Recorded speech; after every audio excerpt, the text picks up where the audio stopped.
சினிமாவிற்கு வருவதற்கு முன் நடிகர் நடிகைகள் என்ன வேலை செய்தார்கள் என்பதை பற்றி பார்க்கலாம். விஜய் சேதுபதி சில ஆண்டுகள் துபாயில் கணக்காளராக பணிபுரிந்தார். துபாயில் இருந்து இந்தியா திரும்பிய பிறகு நடிப்பின் மீது கொண்ட ஆர்வம் காரணமாக சென்னையில் உள்ள கூத்துப்பட்டறை நாடக குழுவில் கணக்காளராக சேர்ந்தார். விவேக் சின்ன கலைவாணர் என்று மக்களால் அன்போடு அழைக்கப்படும் மறைந்த நடிகர் விவேக் அவர்கள் திரையுலகிற்கு வருவதற்கு முன் சென்னை தலைமைச் செயலகத்தில் அதிகாரியாக பணியாற்றினார். கமல்ஹாசன் உலகநாயகன் கமல்ஹாசன் அவர்கள் மிகச் சிறிய வயதிலே நடிக்க வந்தாலும் அவர் ஒரு சிறந்த நடன உதவியாளராக பல படங்களில் பணியாற்றியுள்ளார்.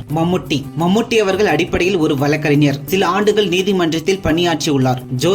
ஜோதிகா மும்பையில் கல்லூரி படித்துக் கொண்டிருந்த போது மாடலிங் செய்து வந்தார். துல்கர் சல்மான் அவர்கள் அமெரிக்காவில் பிசினஸ் மேனேஜ்மெண்ட் படித்துவிட்டு துபாயில் ஐடி நிறுவனத்தில் வேலை செய்தார். சிம்ரன் அவர்கள் ஒரு பயிற்சி பெற்ற நடன கலைஞர் மற்றும் மாடலிங் துறையில் இருந்தவர். பிரகாஷ் ராஜ் அவர்கள் மேடை நாடகங்களில் நடித்துக் கொண்டே ஒரு காலத்தில் காவலாளியாக பணியாற்றினார். அர்ஜுன் அவர்கள் கராத்தே மற்றும் தற்காப்பு கலைகளில் பயிற்சியாளராகவும் நிபுணராகவும் இருந்தார்.